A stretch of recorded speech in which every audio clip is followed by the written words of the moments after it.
그래도 주마다 지각은 하지만 항상 반주에 애를 쓰는 우리 정사무엘부터 이제 또 이제 학교도 이제 고등학교 3학년이 됐습니다. 축복해 줍니다. 할렐루야. 샬롬 샬롬 샬롬 샬롬 샬롬 샬롬. 하나님 사랑합니다. 여러분 주안에서 사랑합니다. 예. 잠언 말씀, 잠언이 사이사이에 들어갈 것입니다. 솔로몬의 잠언 잘 아시는 말씀이죠. 다윗의 아들 이스라엘 왕 솔로몬의 잠언이라. 잠언은 거의 다 솔로몬이 썼기 때문에 솔로몬의 잠언이라. 이는 지혜와 훈계를 알게 하며 명철의 말씀을 깨닫게 하며 지혜롭게 공의롭게 정의롭게 정직하게 행할 일에 대하여 훈계를 받게 하며 어리석은 자를 슬기롭게 하며 젊은 자에게 지식과 근신함을 주기 위한 것이니 지혜 있는 자는 듣고 학식이 더할 것이요 명철한 자는 지략을 얻을 것이라. 잠언과 비유와 지혜 있는 자의 말과 그 오묘한 말을 깨달으라. 오늘 본문이 오늘 전체를 한번 같이 읽고 싶어서 읽었지만 1절에서 6절까지입니다. 히브리 정통에 따라 지혜 문서 또는 성문사라고 불리죠. 시편, 욥기, 잠언, 전도서, 아가서. 이 신본주의가 인도주의에 어떤 영향을 끼치는지 함께 연애를 나눠봅니다. 신본주의, 인본주의가 세속적인 인도주의보다 얼마나 우월한 것인가. 여기서 말씀하고 있죠. 1절에서 6절까지.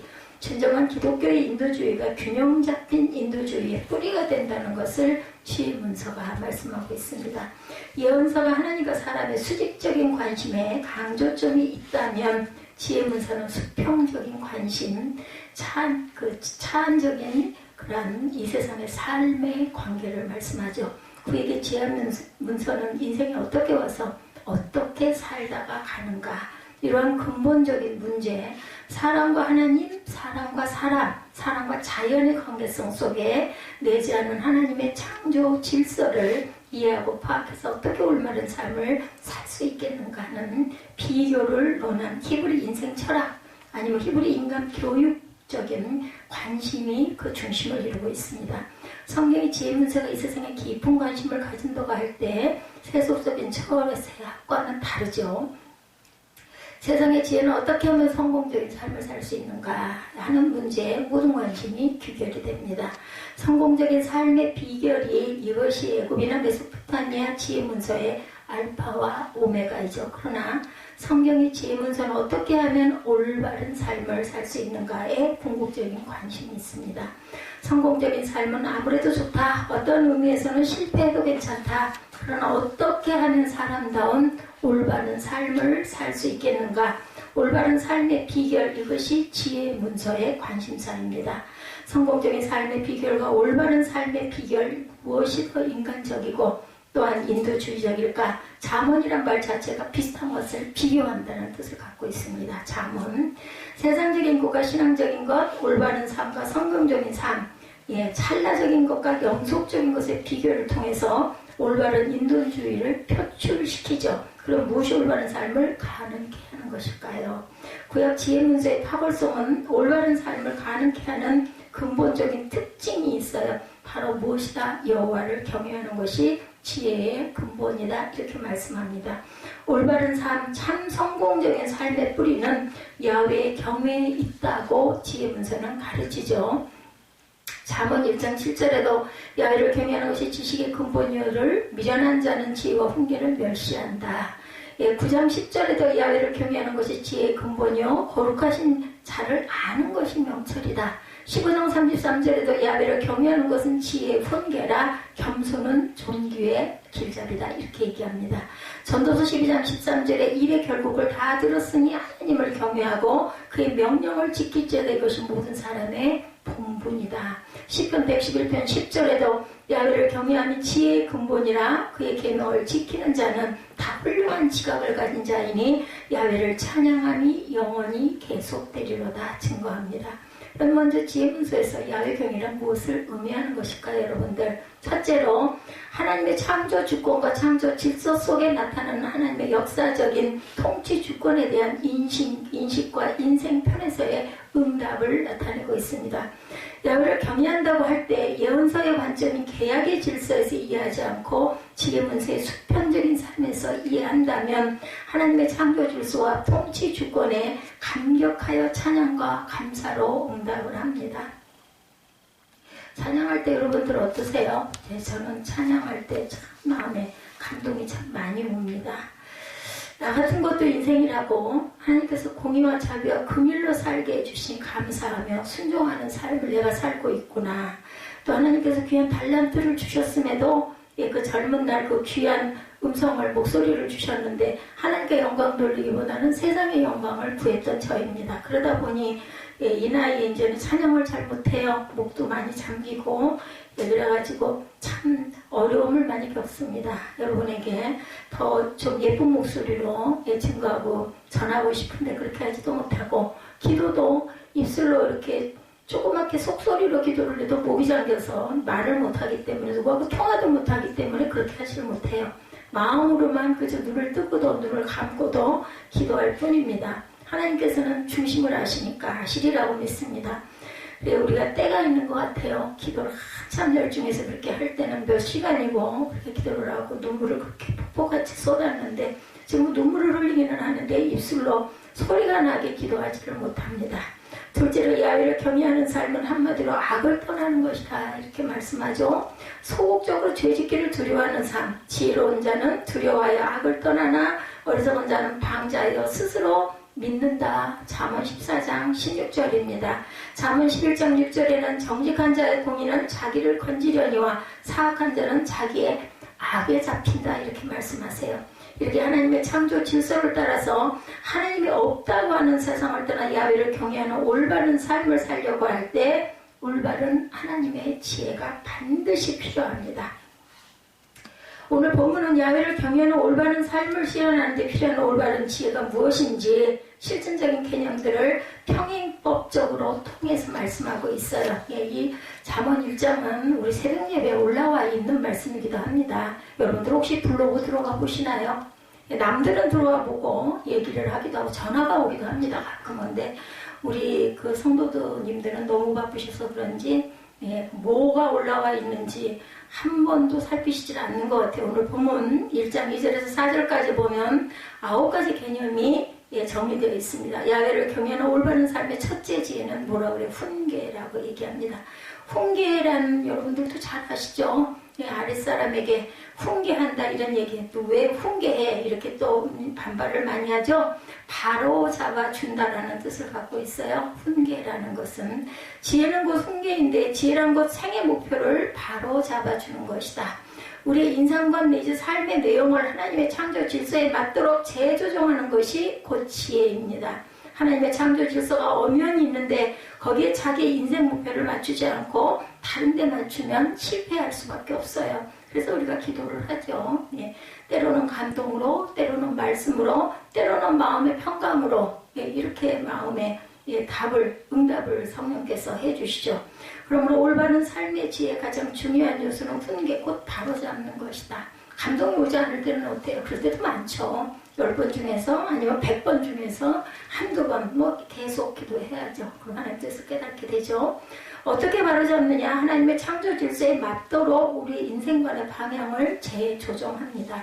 대저 등불, 명령은 등불이요 법은 빛이요 훈계의 책망은 생명의 길이다. 잠언 6장 23절이죠. 제가 여러분들에게 장절까지 말씀을 드리는 것은 제가 빠르게 여러분들에게 말씀드리기 때문에 다 따라서 못 적으시는 분들 표 해놨다 나중에 한번 읽어보시라고 제가 끝까지 말씀을 드립니다.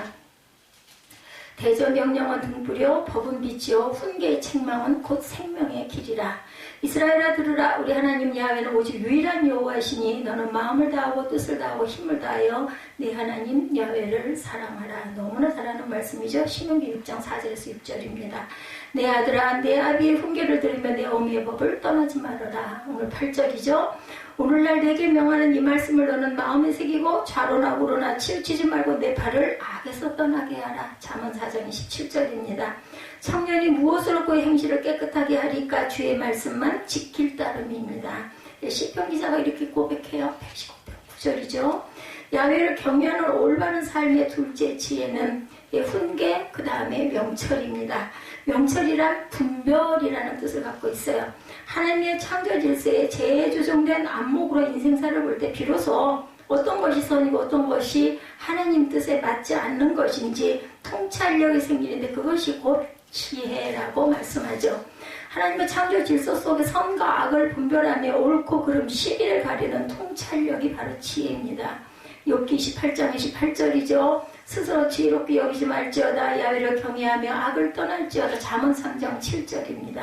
또 사람에게 말씀하셨도다. 보라 주를 경외함이 지혜요 악을 떠남이 명철이니라. 욥기 28장 28절. 야훼를 경외하는 올바른 삶의 셋째 현명함이에요. 예, 지혜로움의 히브리 원어의 뜻은 현명한 명민함이라고 나타나 있습니다. 지혜로움은 먼저 옳고 그런 것을 판단한 다음에 경우에 알맞게 실천하는 능력이에요. 잠언 25장 11절에 경우에 합당한 말은 아로새긴 은쟁반의 금사과라고 표현해요. 그냥 저는 이 구절은 상상만 해도 너무너무 아름답습니다. 잠언 31장 10절이죠. 누가 현숙한 여인을 찾아내겠느냐? 그의 값은 진주보다 더하니라.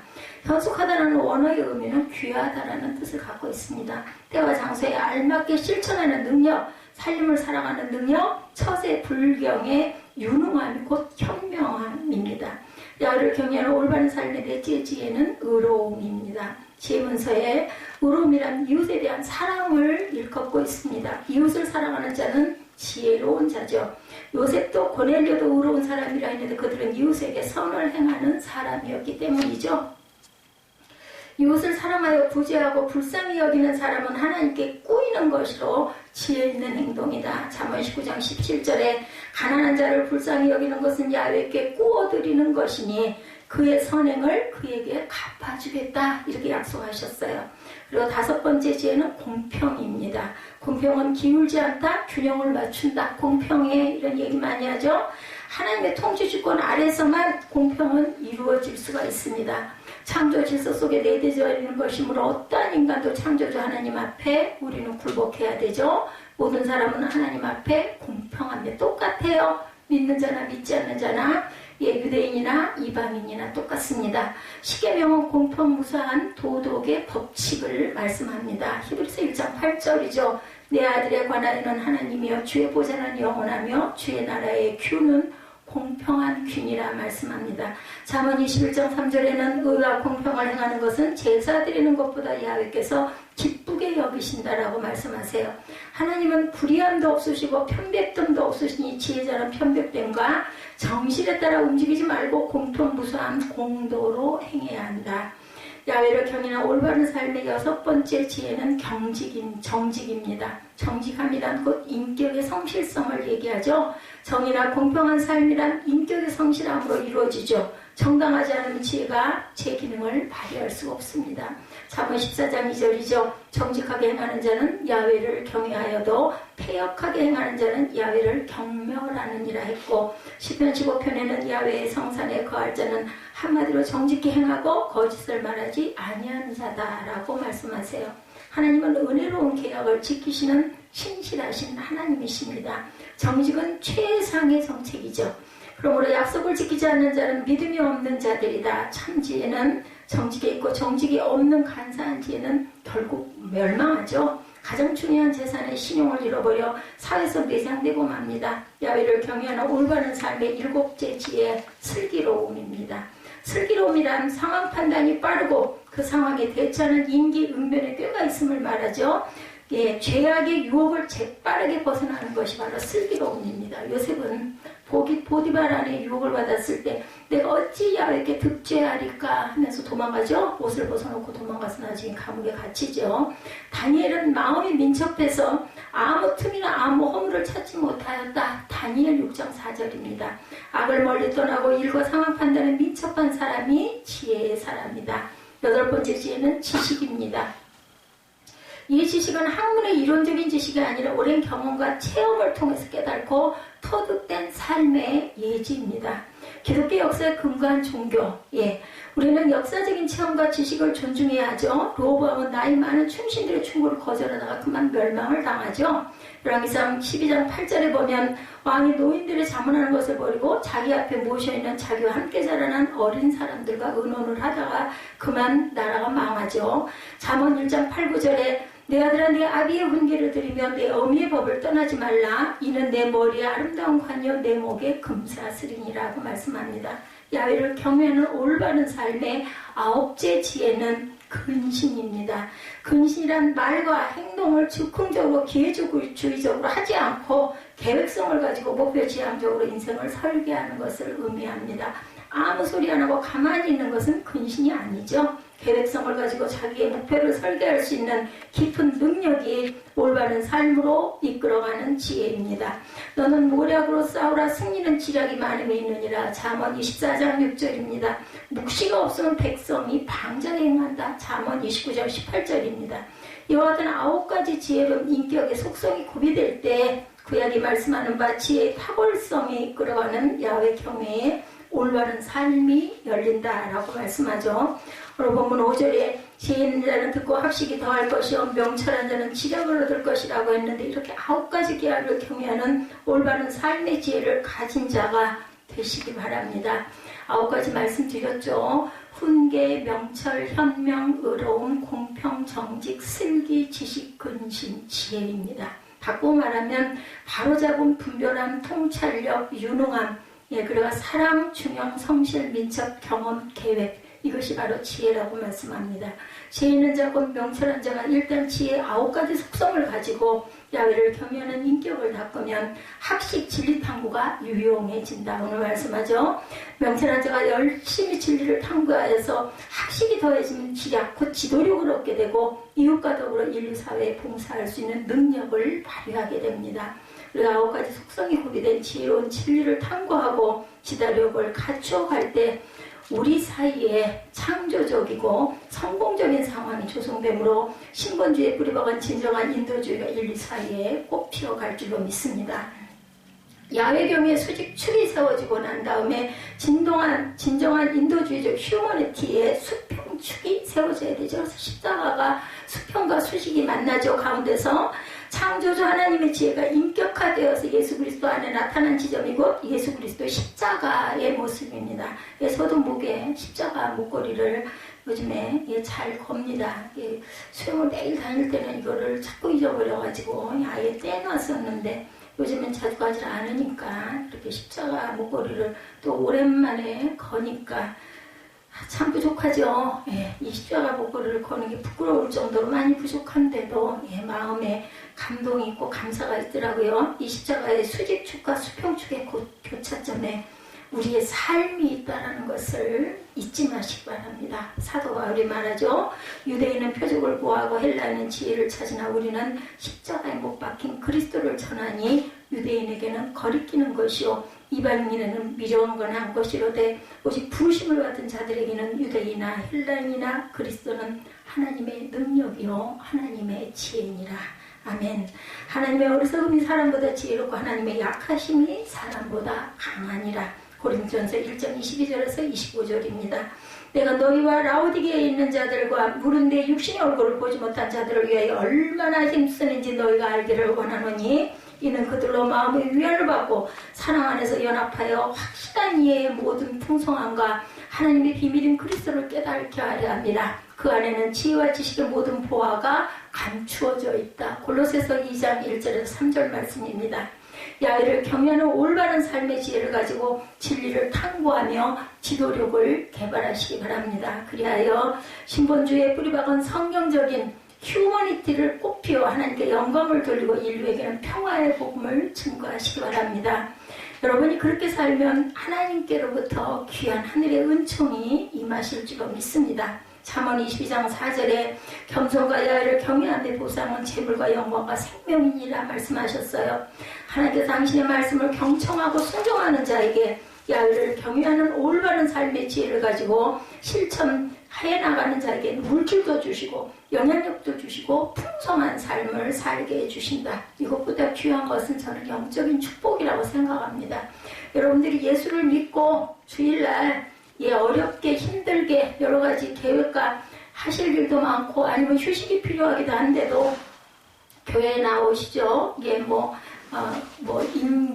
서로의 인과관계 때문에 아니면 보면 때로는 또 어떤 연결고리들 때문에 아니면 목사님에게 은혜를 받아서 여러 가지의 그 이유가 있겠지만 교회 주일날 나와가지고 예배를 드리시는 여러분은 특별한 하나님의 은총, 특별한 하나님의 사랑 안에 들어와 계신 분들이다. 저는 이렇게 생각을 합니다.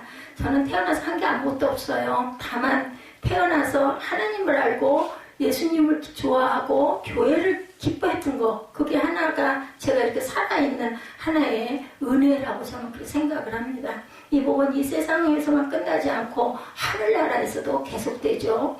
이 세상에서 복된 삶을 경험한 사람은 그가 이 땅에서 익힌 삶의 습관 그대로 예수 그리스도께서 나타나실 때 칭찬과 영광과 존귀를 얻게 될 것이다. 베드로전서 1장 7절입니다.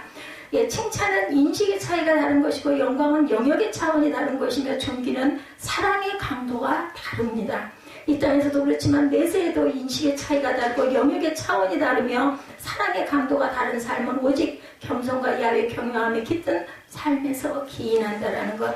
신령과 진정으로 하나님을 예배하는 기쁨을 아는 사람이라면 예배를 건너뛸 이유가 없습니다. 주일날 주일을 안 지킬 수가 없어요. 그죠? 요즘에 코로나 바이러스로 인해서 교회를 못 나가시는 분들이 한동안 꽤 많으셨겠지만 그러한 분들은 참 유혹이 컸을 거예요. 인터넷 예배를 드린다는 게 사실은 틀어놓고도 뭔가 생각이 자꾸 나다 보면 이것저것 하게 되고 움직이게 되고 저도 가정 예배를 한동안 초기에 신학교 들어가기 전에 드렸지만 아니 왜 가정 예배 드리려고 성경 갖다 놓고 찬송가 갖다 놓고 펴놓고 앉아있다 보면 뭐 이렇게 이런저런 게 생각할 게 그렇게 많은지 또 할 게 그렇게 많은지 찬양하면서 막 왔다 갔다 하고 뛰어다녔던 기억이 나요. 교회에 나오면 어떠세요 여러분들? 그냥 혹시 뭐 좀 생각이 좀 나고 해도 그죠? 꼭 참고 예배에 집중을 하시죠. 이 시간만은 하나님께 드려야지. 근데 참 어렵습니다. 인터넷 예배 드린다는 게 저는 그런 분들의 그 믿음이 정말 대단하시다 이렇게 생각을 해요. 아무도 모르죠. 인터넷 예배를 잘 드리는지 안 드리는지. 근데 하나님과의 관계예요. 하나님은 아실 겁니다. 사랑의 강도가 다른 삶은 오직 겸손과 야외 경외함에 깃든 삶에서 기인한다라는 거. 사랑하기 때문에 교회를 안 나갈 수가 없어요. 하나님이 나를 보시고 계신데 영이신 하나님이 나를 기다리고 계신데 이런 생각을 하면 어떻게 교회를 안 나갈 수가 있고 어떻게 주일날이 이름 그대로 하나님의 날인데 주님의 날인데 어떻게 예배를 안 드리고 나머지 시간을 내가 쓸 수가 있을까 이런 마음이 들지 않겠는가. 가나안족이라고 하죠. 가나 안 가나 내 안에 있는 나만의 주님 이런 얘기들 많이 합니다. 그들 말 들어보면 그럴듯해요. 믿기는 믿는데 굳이 믿는 사람들끼리 그렇게 어울려서 꼭 그렇게 믿어야 돼. 저희들 예전에 교회 백성동 601호에서 개척했을 때 굉장한 핍박 많이 받았죠. 근데 조심해야 됩니다. 주의해야 되고 본이 돼야 하는데 어찌하다 보면 찬양 소리가 나기도 하고 기도하는 소리가 나기도 하고 그렇게까지 유별나게 별나게 그렇게 할 일이 뭐야. 그냥 마음으로 믿으면 되지. 이런 얘기들 많이 하죠. 근데 그들이 간과하고 넘어가는 게 있어요. 믿는다는 자기가 믿는 하나님을 예배하는 마음. 예배하다가 조금 좀 소리가 커질 수도 있고 찬양이 불협화음이 날 수도 있지만 내 마음에서 정말 하나님을 찬양하기 위해서 내가 찬양을 하고 말씀을 읽고 기도하고 예배의 바른 모습 이런 모습을 지니는 것이 바로 하나님 사람은 아닐까. 우리가 아주 존경하는 분 앞에 갔을 때 어때요? 옥기슬렴이죠. 제가 아까 그 얘기를 잠깐 들은 것 같습니다만 저는 나름대로 아주 봄이기도 하고 그냥 항상 입던 제가 저고리 자켓을 잘 못 입잖아요. 그래서 자켓을 들여다보고 구하려고 해보다가도 또 얼마나 입겠나 싶어서 이렇게 끼 입는 게 그냥 브라우스에다가 조끼인데 제가 계속 입다 보니까 아무리 빨아도 색깔도 별로 안 나고 그래가지고 또 브라우스를 하나 작은 걸 시켰다가는 또 큰 낭패가 나니까 큰 걸 시켰는데 뭐 이쁘든 안 이쁘든 깨끗하게 단정하게 그리고 예배 때 입는 복장을 밖에 입고 나가는 경우는 저는 거의 없습니다. 하나님께 드리는 예배에는 옷을 갈아입습니다. 너희 두세 사람이 내 이름으로 모이는 곳에 내가 그 가운데 있다 말씀하셨어요. 그죠? 그 예배를 배제하고 믿는다면 그 사람은 하나님을 별로 중요하게 여기지 않기 때문에 일주일에 단 하루, 그것도 뭐 몇 시간, 뭐 예배만 드리고 가시는 분들이야 뭐 오는 거리, 가는 시간, 그리고 예배 드리는 시간은 한 3시간, 아니고 식사를 하시고 오후 예배까지 드리시는 분들은 한 5-6시간 이렇게 소요가 되겠죠. 이 시간은 아버지께 드립니다. 우리가 헌물도 중요하지만 시간도 드리는 거죠. 시간 드리고 마음 드리고 물질 드리고 정성 드리고, 그래서 또 섬기기도 하죠.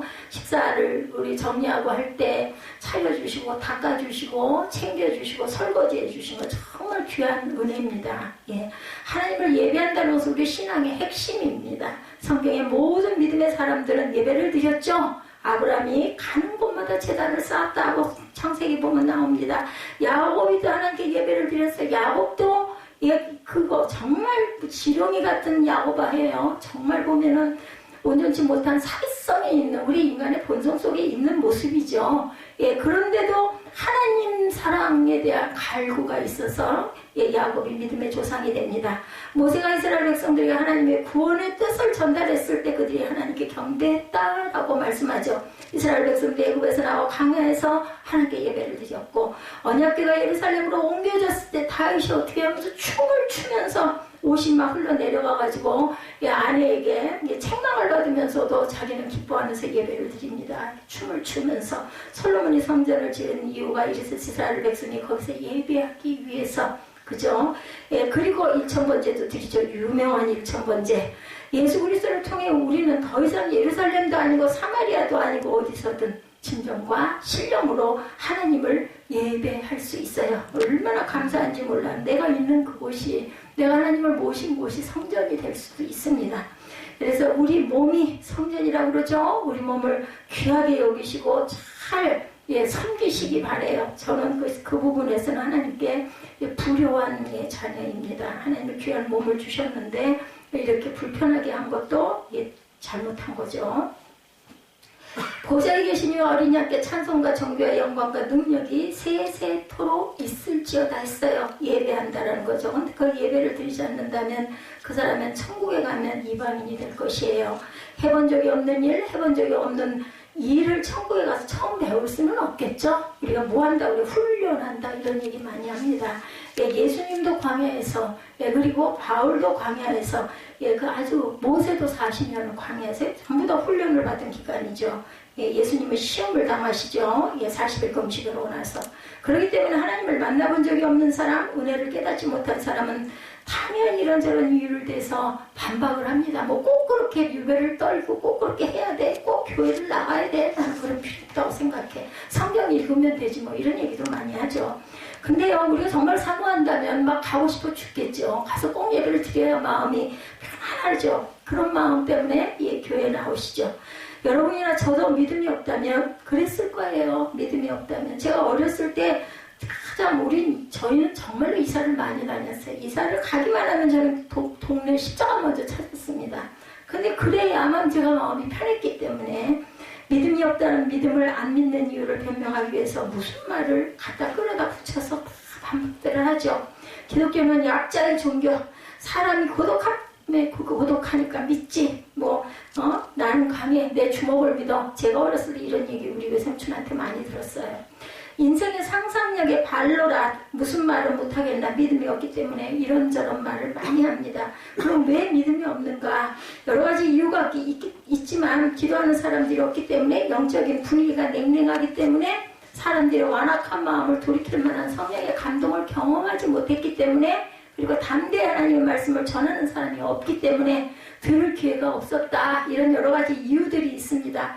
미국의 유명한 토크쇼 호스트 스티븐 콜베라는 사람이 어떻게 회심하게 됐는지 TV에서 간증하는 것을 올라와 있는 걸 봤습니다. 과거에 믿지 않을 때 추운 겨울날 시카고 거리를 걸어가고 있는데 전도하고 있는 사람이 성경책을 손에다 쥐어주더랍니다.